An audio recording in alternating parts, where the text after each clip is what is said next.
I should have known something bad was coming when Mom said we had to have a big family Halloween party at their house. She only makes everyone come over when she's about to tell us something really big. And this news was going to change everything. I'm Jocelyn Rivera. I'm 32 years old, and I make designs on the computer for a living.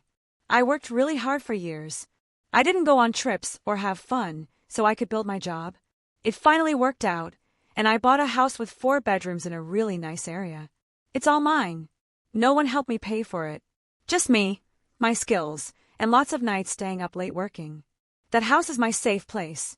The one thing I promised myself nobody would ever take away from me. The party was going great at Mom and Dad's house in Ohio. Everyone was there, laughing and eating. Then, right in the middle of everything, Mom stood up and asked us to come to the table outside.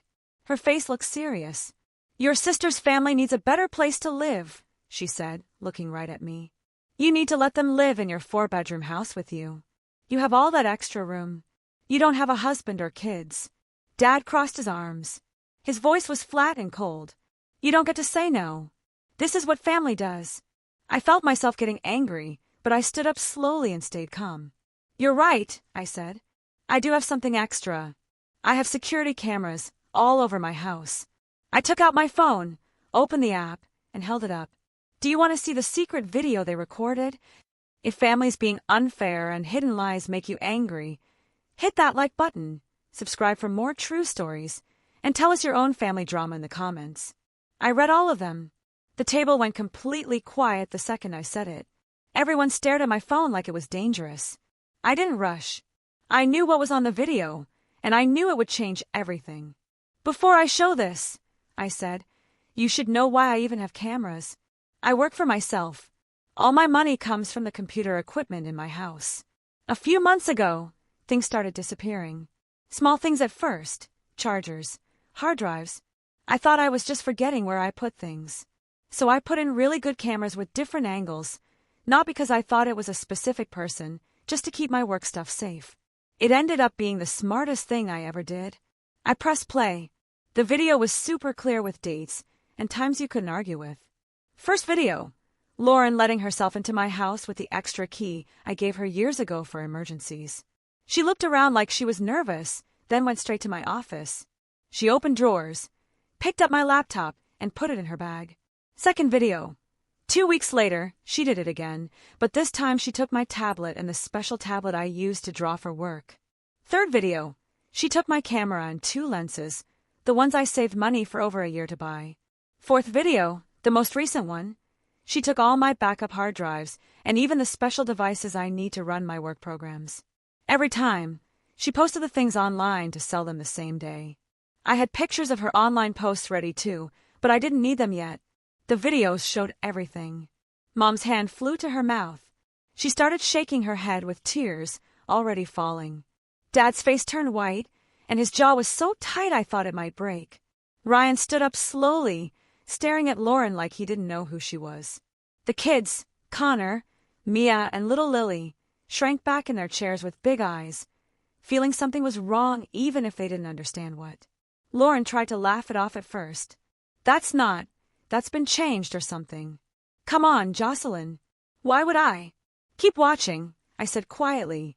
The last video showed her putting the last hard drive in her pocket, looking right at the camera for just a second like she knew it was there but didn't care. Then she locked up and left. The silence went on forever. Ryan finally spoke, his voice low and shaking.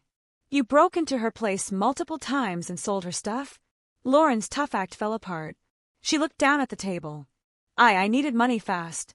Things got really bad after Ryan and I separated. The kids needed things. Rent was due. I panicked. I cut in, keeping my voice calm. This wasn't one scared moment. This was planned. For different times. You knew exactly what you were taking. I swiped to the chart I'd made, because yeah, I'm organized like that. Total cost, $12,000. The laptop alone was $3,000. Tablet, $1,500. Camera stuff, $5,000. That's the camera body and lenses I use for paid work. Backup drives and work programs, another $3,500. That's not a little bit of money. Those are the tools I need to pay for my house. Those are jobs I almost lost because files disappeared. Those are nights I stayed up late redoing work from memory because my backups were gone. Mom was crying hard now, reaching for Lauren's hand, but Lauren pulled away. Dad still hadn't said anything, just stared at the frozen picture on my phone. Ryan sat back down hard, running his hand through his hair. How long has this been happening? Months, I said. I noticed things missing in July. Put in the cameras in August. Caught the first break-in 2 weeks later. Lauren's voice cracked. I was going to pay you back. I promise. Once I got back on my feet. With what? I asked. The money from selling my stuff? No one had an answer for that. I put my phone away. The party sounds, music, people laughing far away, felt so far from us now. This isn't a family talk anymore, I said. This is stealing. Stealing over and over. I'm giving you 24 hours, Lauren. Turn yourself in to the police tomorrow, or I'll file a report with all the videos attached. Your choice. I grabbed my jacket and walked away from the table, leaving them under the glow of the jack-o'-lanterns. The next day started with my phone ringing before I even had breakfast. Mom called first. 6 times in a row. I finally answered on the 7th call. She was already crying, her voice breaking. Jocelyn, please think about what you're doing. Lauren's so scared. The kids will grow up without their mom if this goes any further. They're asking why Aunt Jocelyn is mad. How can you put them through that? I let her talk. She went on about how families should stick together no matter what. How one mistake shouldn't destroy everything. She's your sister. Blood. You can't turn your back on blood. By afternoon, Dad took over. His calls were shorter and sharper. You're making this too big of a deal, he said. Everyone's talking. Neighbors saw you leave last night. The whole family is embarrassed. You're making us look like criminals when this could have stayed private. Be reasonable, Jocelyn. Drop it. He kept talking about how it would make us look bad, how it would ruin holidays, how relatives were already texting him questions. You're the one tearing us apart over stuff that can be replaced. Ryan's call came in the evening. I wasn't expecting it. His voice was calm, but I could hear he was upset. I filed for divorce this morning, he said straight out. Emergency papers to get custody of the kids, too. I can't stay married to someone who does that. Not after seeing it with my own eyes. The kids are with me now. Thanks for showing the truth, even though it hurts. I didn't know what to say at first. I'm sorry it's come to this. Don't be, he replied. I needed to know. Haley texted around the same time. Short and direct. Saw everything last night. You did the right thing standing up. Proud of you for holding that line. Don't let them make you feel bad about it. I read it twice and felt a little better. At least one person understood. The clock hit exactly 24 hours after I'd walked away from the table. My phone showed missed calls from Mom again and some desperate texts from Lauren begging to talk. I ignored them all. I called the police instead, the non-emergency number. The officer listened without interrupting as I explained the break-ins, the stolen work equipment, and the online sales. I emailed all the video files, timestamps, serial numbers from the stuff I'd gotten back some of, and links to the posts Lauren had made. We'll need a few days to check everything, the officer said. Serial numbers, accounts, entry patterns. We'll send her a letter to come in first. If she doesn't respond, we'll issue a warrant for her arrest. Those few days felt really long. Mom tried one more voicemail, softer this time, begging for mercy for the grandkids' sake. Dad sent a text calling me stubborn. Nothing from Lauren after the first begging messages. Then 3 days later, Haley sent me a picture of a family group chat. Lauren had ignored the letter from police. The warrant went out that afternoon. Police showed up at Mom and Dad's house that evening. Lauren answered the door, thinking it was another relative checking on her. They put handcuffs on her before she could react. Mom cried loudly from the porch as they took her away. Neighbors watched from their windows. The arrest was in the local news by morning. Lauren's first court date happened within a week of the arrest. The charges were clear, multiple counts of breaking in and stealing, backed up by videos with timestamps, recovered items, and online sale records. Her lawyer, who the court gave her, looked at the evidence and told her to take the deal the prosecutor offered almost right away. No trial, no risk of jail time for a first offense with no prior arrests. Lauren stood in front of the judge, her voice barely heard, and accepted. 2 years probation with strict rules, weekly check-ins with a probation officer, random drug tests, no new arrests. 300 hours of community service, cleaning parks, sorting food at food banks, picking up trash on roads in that bright orange vest everyone recognizes. Miss one shift or show up late, and the hours start over. On top of that, full payback. $12,000 split into monthly payments of $300 taken automatically from any paycheck she earned. Court costs added another $1,500, plus monthly supervision fees of $50. One missed payment, one failed test, one complaint from the service site, and the deal falls apart, straight to trial on the original charges. Ryan moved even faster on the family side. With a criminal plea on record, his lawyer filed for emergency temporary custody the same week. The judge granted it without hesitation. Criminal behavior involving theft directly hurt the children's stability. The permanent hearing came 6 weeks later. Ryan showed the police report, the plea agreement, letters from his boss saying he was a good worker, proof of steady income, and a safe home. Lauren's side had little to show. Probation rules limiting her freedom, no stable job yet, and the supervised visit requirement already in place. The judge gave Ryan primary physical and legal custody. Connor, Mia, and Lily moved in with him permanently, keeping their same schools, friends, and routines. Lauren got supervised visits every other Saturday, 2 hours at a county center with a social worker watching. She had to arrive sober, on time, and stay involved. Any cancellation without a doctor's note meant losing the next one, too. The kids adjusted better than I expected. Ryan kept things steady. Same bedtime stories. Weekend soccer for Connor, dance class for Mia, preschool for Lily. He sent me one update after the final custody order. They're asking questions, but they're okay. Thanks again for the evidence that made this clean. I replied with a simple thumbs-up emoji. That was it. Mom and Dad took the hardest financial hit right away. Bail was set at $15,000. They paid the bail bondsman $1,500 in cash to get Lauren out the day after her arrest. Then came the lawyer. They hired a private criminal defense lawyer instead of sticking with the free public defender, hoping for a better outcome. Meetings, motions, court prep, bills climbed fast. By the time the plea was entered, they'd emptied their retirement savings account. $40,000 gone in under 2 months. Bond fee, lawyer costs, filing fees, even gas driving Lauren to appointments. Their emergency fund, built over 30 years, disappeared. Social Security covered basics, but extras, property taxes, car maintenance, health costs, started piling up on credit cards. Dad mentioned cutting cable in a group text no one replied to. Mom stopped her weekly hair salon visits. They sold the second car, the one they kept for road trips that never happened anymore. Haley filled in the gaps through occasional messages. Parents cashed out Dad's old retirement account early. Penalties hurt them bad. Mom's talking about delaying her hip replacement. They're eating food from the freezer stockpile now. I read them, felt the twist in my stomach, but didn't respond. What was there to say? Lauren's probation officer assigned her service hours, starting the next month. She showed up in the vest, picking up trash along busy roads with cars slowing to stare.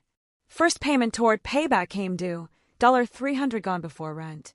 She rented a tiny studio apartment in a rundown building. Secondhand furniture, no internet at first to save money. Job hunting was hard with a fresh record. She got a part-time retail job. Minimum wage, no benefits.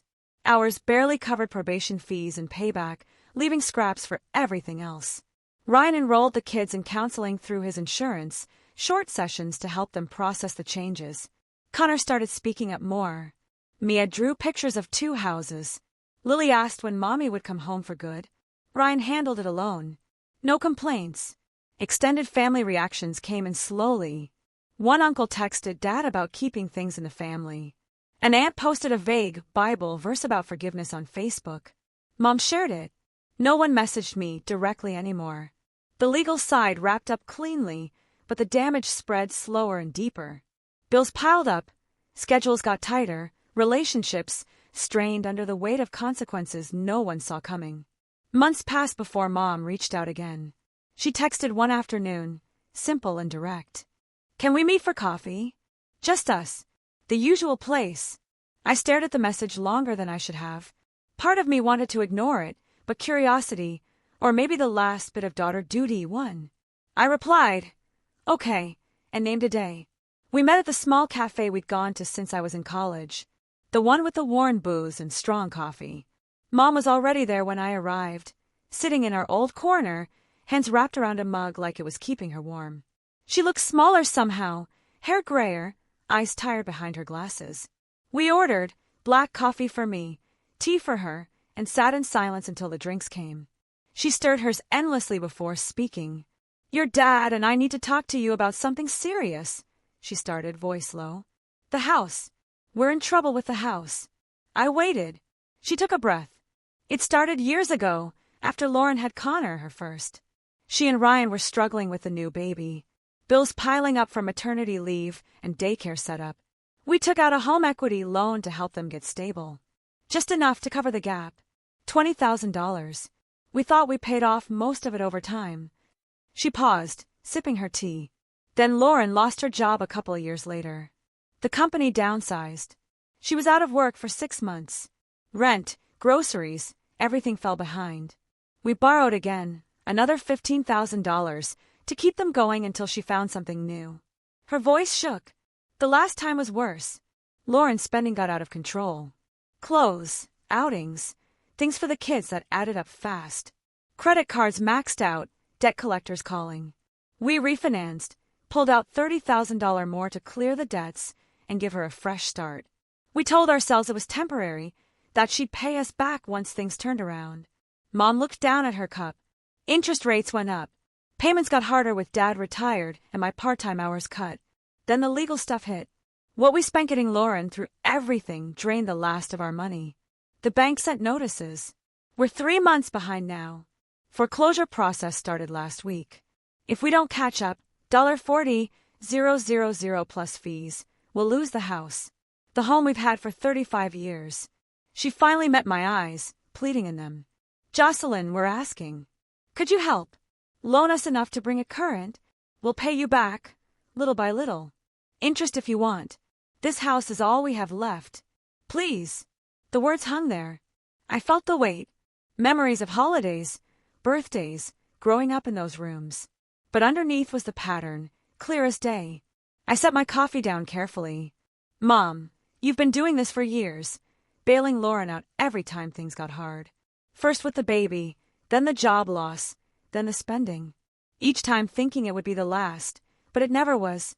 You chose to keep helping instead of letting her face consequences and learn." She started to interrupt, but I held up a hand.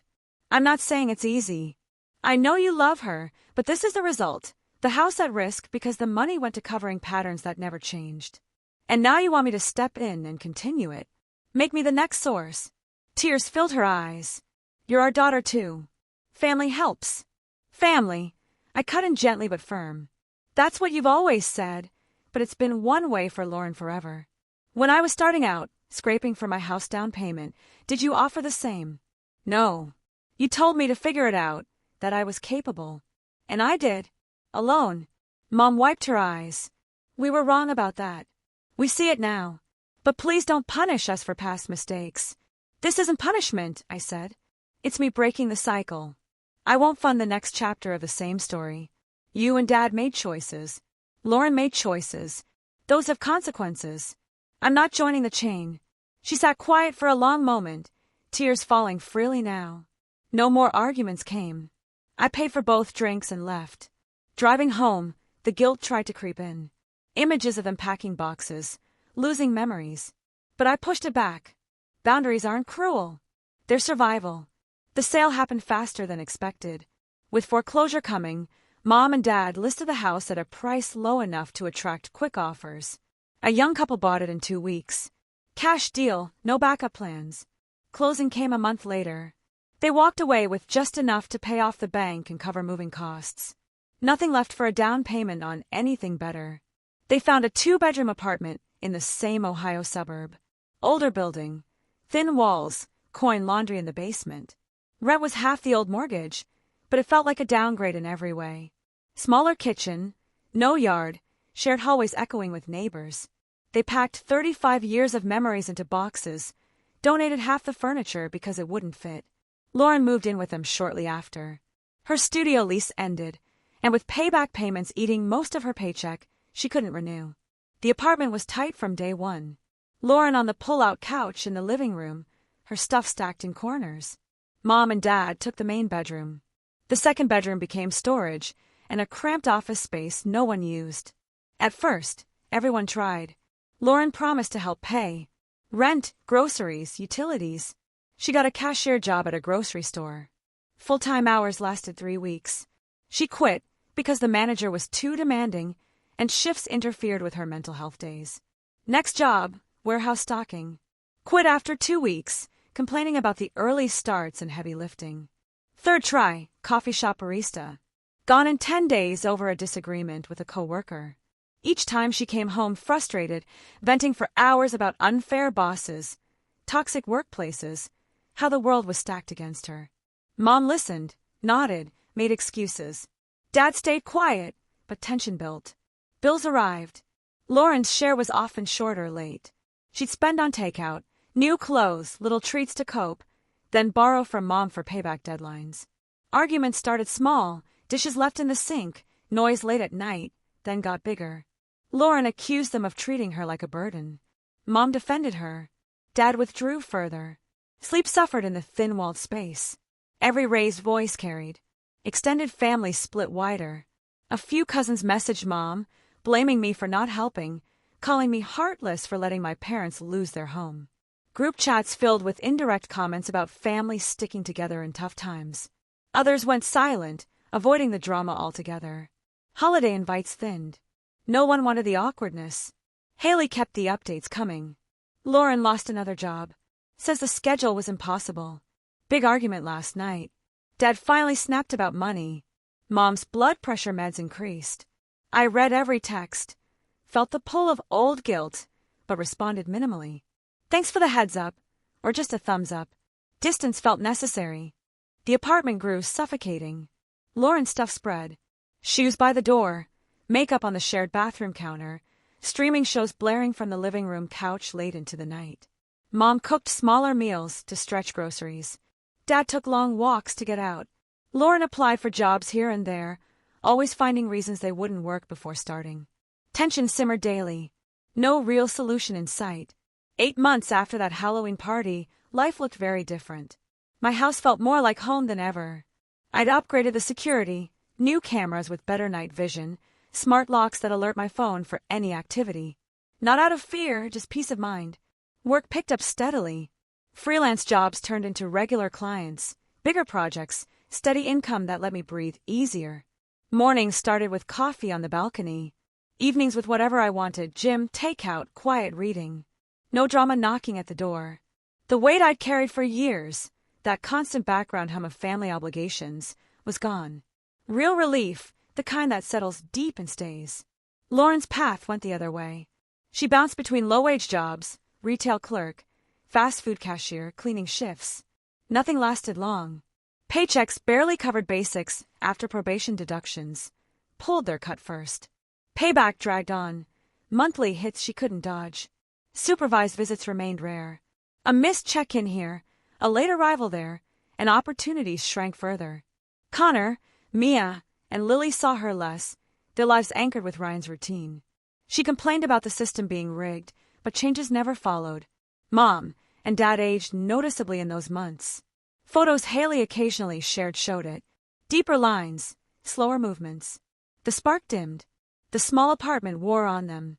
Utility bills, tighter budgets, rare outings, health appointments more frequent without the old cushion. They stopped reaching out altogether. No birthday calls, no holiday cards, no accidental texts. Silence from their end matched the blocks I'd set on mine. I went through channels carefully. Phone numbers blocked, social media unfollowed or restricted, email filters catching anything that slipped through. No dramatic announcements, just quiet closure. Haley's updates slowed too. I replied less, letting distance grow naturally. Some nights, old thoughts surfaced, wondering if they were okay, if the kids missed the old times. But the pull faded quicker each time. I'd built something solid on my own, and protecting it mattered more than chasing reconciliation that never came. Family ties don't always hold. Sometimes cutting them free is the only way forward. I didn't win anything against anyone. I just stopped losing pieces of myself along the way.